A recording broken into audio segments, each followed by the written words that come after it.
Hello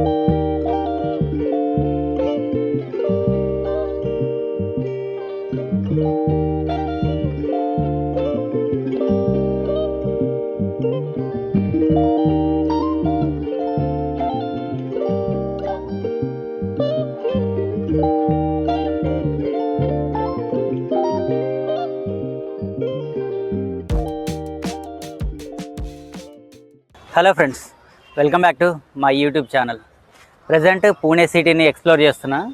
నా day 1 video ఇది పూణే సిటీకి. సో ప్రజెంట్ నేను ఉన్నది శనివారం వాడ. సో పూణే సిటీ సెంటర్లో ఉంటుంది. ఇది చాలా బాగుంటుంది చూడడానికి.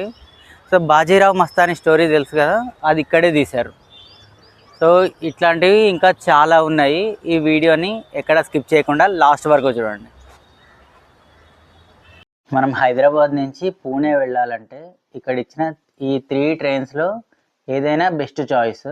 అందులో ఫస్ట్ 2 ట్రైన్స్ అయితే నైట్ ఎక్కితే మార్నింగ్ 9 ఆర్ 9:30 కల్లా పూణే రీచ్ అయిపోతాం.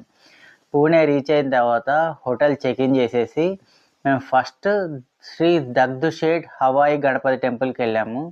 సో పేరు కూడా పలకడం చాలా కష్టంగా ఉంది. నేను ఒక 2-3 సార్లు ప్రాక్టీస్ చేసి కానీ చెప్పలేకపోయా. సో హవెవర్ ఇది ఒక గణపతి టెంపుల్, చాలా బాగుంటుంది. పూణేలో చాలా ఫేమస్ టెంపుల్. సో ఏ పని చేసినా మనకు ముందు గణపతి ప్రార్థనతో స్టార్ట్ చేస్తాం కదా. సో అట్లాగే బెస్ట్ ఏంటి అని ఎదిగితే ఫస్ట్ ప్లేస్ ఇదే కనపడింది. అండ్ టెంపుల్లో కూడా మార్నింగ్ క్రౌడ్ చాలా తక్కువ ఉంది. ఎర్లీ మార్నింగ్ మోస్ట్లీ 7 లోపు ఆర్ 8 లోపు వెళ్తే మనకు క్రౌడ్ తక్కువగా ఉంటుంది. ఇక్కడ మనకు ఎదురుగా కనిపించేది ఫ్రీ చెప్పల్ స్టాండ్. సో ఇక్కడ ఛార్జ్ ఏం చేయరు, ఫ్రీగా చెప్పలు కానీ లగేజ్ కానీ పెట్టుకొని లోపలికి వెళ్ళిపోవచ్చు. ఇక్కడ కనిపించేదే గణపతి టెంపుల్. ఇది మీరు చూసే ఉంటారు ఈ వినాయకుడిని. దర్శనం అయితే అయిపోయింది.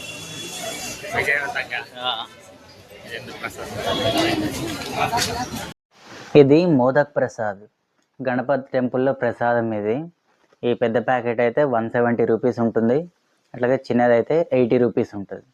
ఆ తర్వాత మేము కొన్ని ఫోటోలు వీడియోలు తీసుకొని ఇమ్మీడియట్గా శనివారం వాడ వెళ్ళిపోయాము. ఇది పూణే సిటీ సెంటర్లో ఉండే ఒక పెద్ద కోట. ఇది బాజీరావ్ మస్తానీ సినిమా చూశారు కదా, ఆ బాజీరావ్ పీష్వా నిర్మించిన కోట ఇది.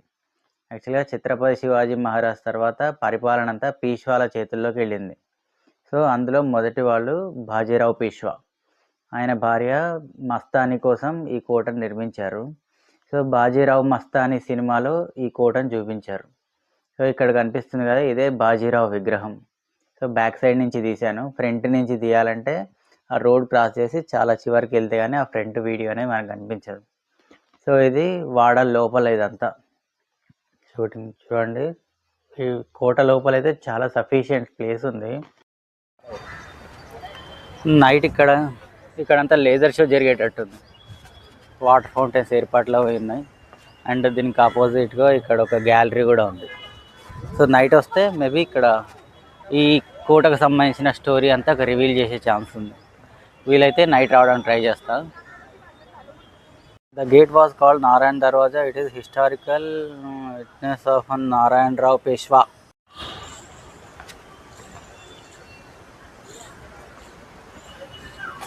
ఏంది ఇప్పుడు ఈ మెట్లు ఇక్కడ అవసరం అంటాను? ఈ సాహసాలు అది చూడు ఎట్లున్నాయో. బొక్క కిందికి ఉంటుంది, ఇట్లా స్ట్రైట్గా ఇట్లా ఉండదు. వీడు ఇక్కడి నుంచి యారోస్ యూజ్ చేయడానికి కొంచెం స్లోప్ ఉంటుంది చూడు కింద. ఏమైనా ఆయిల్ గిట్ట ఏమైనా పోసినా, ఎవడైనా కోట ఎక్కుదామని పోసినా వేడి ఆయిల్ పోతారు ఇంట్లోంచి, ఆడు గాలి చచ్చిపోతాడు. ఇట్లా వంగనే అట్లా గారిపోయేటట్టు. నాకు మా ఫ్రెండ్కి జరిగిన సరదా సంభాషణ తర్వాత కోట టాప్ యాంగిల్లో తీసిన వీడియో ఇదంతా. పైన కూడా సఫిషియెంట్ ప్లేస్ అయితే ఉంది. మేబీ కాపలా వాళ్ళు కావాలి గాయడానికి అనుకుంటా. అండ్ ఇది వాటర్ స్టోరేజ్ కోసం కన్స్ట్రక్షన్ చేశారు. అట్లాగే ఈ మెట్లను ఒకసారి చూడండి. అయితే 1 పర్సన్ లేదా 2 సఫిషియెంట్గా పైకి ఎక్కగలరు లేదా దిగగలరు. సో ఇది కోటలో మెయిన్ ప్లేస్ ఇది. సో బెస్ట్ వ్యూ పాయింట్ ఇది కోట నుంచి. ఇలా ఈ కోట మొత్తాన్ని 1/2 అవర్ నుంచి 1 అవర్ లోపు కంప్లీట్ చేసేయచ్చు. మోస్ట్ ఇంపార్టెంట్ థింగ్, దీనికి ఎంట్రీ ఫీజు వచ్చేసి 20 రూపీస్ ఉంటుంది. అది కూడా ఆన్లైన్లోనే తీసుకోవాలి. కోట బయట ఒక QR కోడ్ పెట్టారు. ఆ క్యూఆర్ కోడ్ స్కాన్ చేసి ఆన్లైన్లో మాత్రమే బుక్ చేసుకోవాలి. ఆఫ్లైన్లో టికెట్ ఇచ్చే చాయిస్ అయితే లేదు ఇక్కడ. ఇక్కడ నుంచి మేము రాజమాత జీజుబాయి పార్క్ అయితే వెళ్ళాము. ఇది ఒక డైనోసార్ పార్క్. మీరు కనుక ఫ్యామిలీ తోటి పూణే విజిట్ చేస్తే పిల్లలు ఇది మాత్రం చాలా బాగా ఎంజాయ్ చేస్తారు. డిఫరెంట్ డైనోసార్స్ ఉన్నాయి అండ్ వాటి హిస్టరీ కూడా రాసి పెట్టారు. మీన్స్ పిల్లలకి ఒక లెర్నింగ్ కూడా యూజ్ అవుతుంది. సో ఆ డైనోసార్ ఏంటి, దాని పేరు, మోరోవర్ దాని హిస్టరీ అంతా ఇట్లాంటి నేమ్ బోర్డ్స్ పెట్టి దాని హిస్టరీ అంతా పెట్టారు. చూడడానికి అయితే చాలా బాగుంది. అండ్ దీంట్లో కూడా ఒక చిన్న లేజర్ షో లాంటిది ఉన్నట్టుంది లోపల. ఎగ్జాక్ట్గా చెప్పలేను కానీ చూడడానికి అయితే చాలా బాగుంది. ఇక్కడ చాలామంది చిన్నపిల్లలు వచ్చారు. ఒక చిన్న పాపది బర్త్డే కూడా చేశారు ఇప్పుడే. సో చాలా బాగుంది. మీన్స్ పెద్దవాళ్ళ మేము వెళ్ళే చాలా బాగా ఎంజాయ్ చేసాము. చిన్నపిల్లలు అయితే ఇంకా బాగా ఎంజాయ్ చేస్తారు. చూడండి మా ఫ్రెండ్ పైకి వెళ్తున్నాడు. సో లోపలంతా తిరిగేసి మళ్ళీ కింద దిగుతాడు. యాక్చువల్గా వెనకాల ఒక జారబండ ఉంది, దాంట్లోంచి జారిపోయి కిందకి రావాలి. యాక్చువల్గా దాని జారలేక మళ్ళీ మెట్లు దిగే కిందికి వచ్చేస్తాడు అనమాట.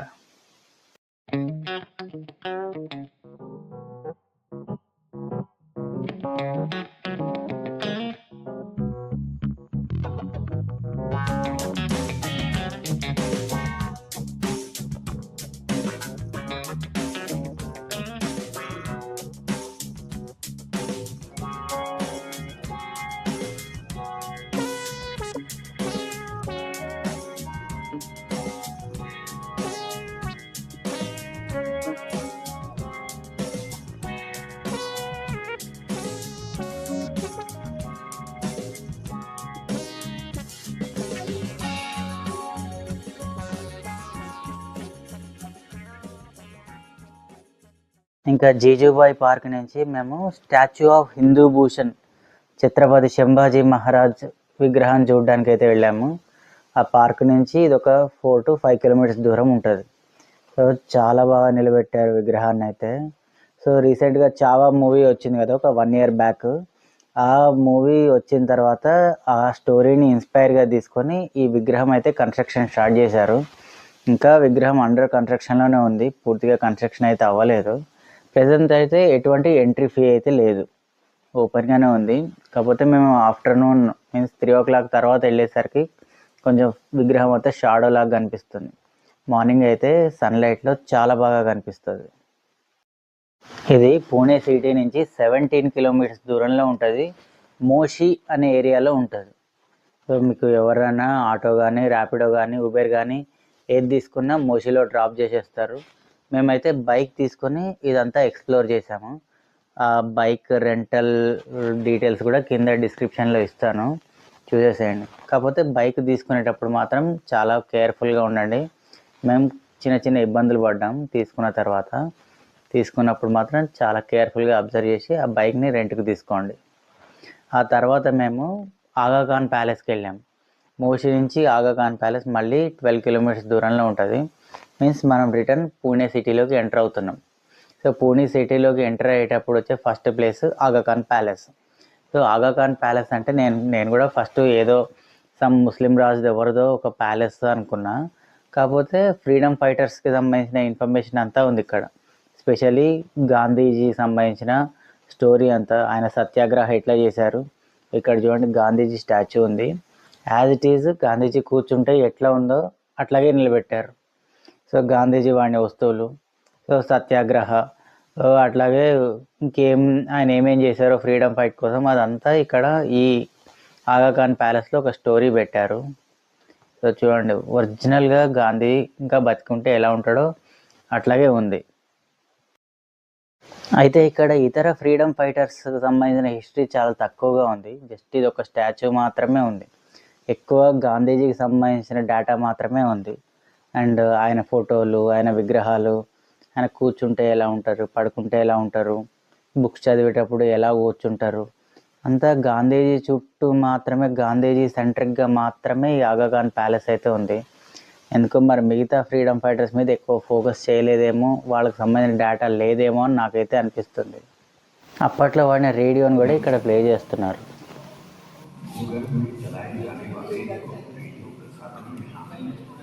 ఈ ఆగాఖాన్ ప్యాలెస్ని కూడా మోస్ట్లీ 1 hour లోపే కంప్లీట్ చేసేయచ్చు. మనకు బాగా ఇంట్రెస్ట్ ఉండి ఒక్కొక్కటి చదువుతూ వెళ్తే ఆ హిస్టరీకి సంబంధించినవన్నీ చదువుకుంటూ వెళ్తేనే లేట్ అవుతుంది తప్ప హాఫ్ అన్ అవర్ నుంచి 1 అవర్ లోపే ఇదైతే కంప్లీట్ చేసేయచ్చు. మోరోవర్ ఇక్కడ కూడా క్యూఆర్ కోడ్ని స్కాన్ చేసే లోపలికి వెళ్ళాలి. ఆఫ్లైన్లో టికెట్ ఇచ్చే ఆ కల్చర్ ఏదైతే ఉందో మోస్ట్లీ ఈ మహారాష్ట్ర గవర్నమెంట్ దాన్ని తీసేశారు. ఇద్దరు కూర్చున్నారు కదా, వాళ్ళు జస్ట్ ఆ టికెట్ని చెక్ చేసుకునేవాళ్ళు. ఆఫ్లైన్ టికెటింగ్ సిస్టమ్ అనేది ఇక్కడ లేనే లేదు. ఆగాఖాన్ ప్యాలెస్ నుంచి మేము లాల్ మహల్ వెళ్ళాము. ఇది కూడా సిటీ సెంటర్లో ఉండే బెస్ట్ ప్లేస్. అయితే ఇప్పటికే వీడియో చాలా లెంతీ అయిపోయింది. అండ్ ఈ లాల్ మహల్ మీద కూడా మోస్ట్లీ ఒక 10 to 15 minutes వీడియో ఉంటుంది. అందుకని నేనైతే వీడియోని ఇక్కడితో ఎండ్ చేస్తున్నా. లాల్ మహల్ మీద వీడియో నెక్స్ట్ వీడియోగా అప్లోడ్ చేస్తా. ఫ్రెండ్స్, ఇది నా day 1 video Pune city. So ఈ వీడియో మీకు ఎలా అనిపించిందో కామెంట్ చేయండి. అంతవరకు వీడియోని లైక్ చేయండి, షేర్ చేయండి, సబ్స్క్రైబ్ చేయండి.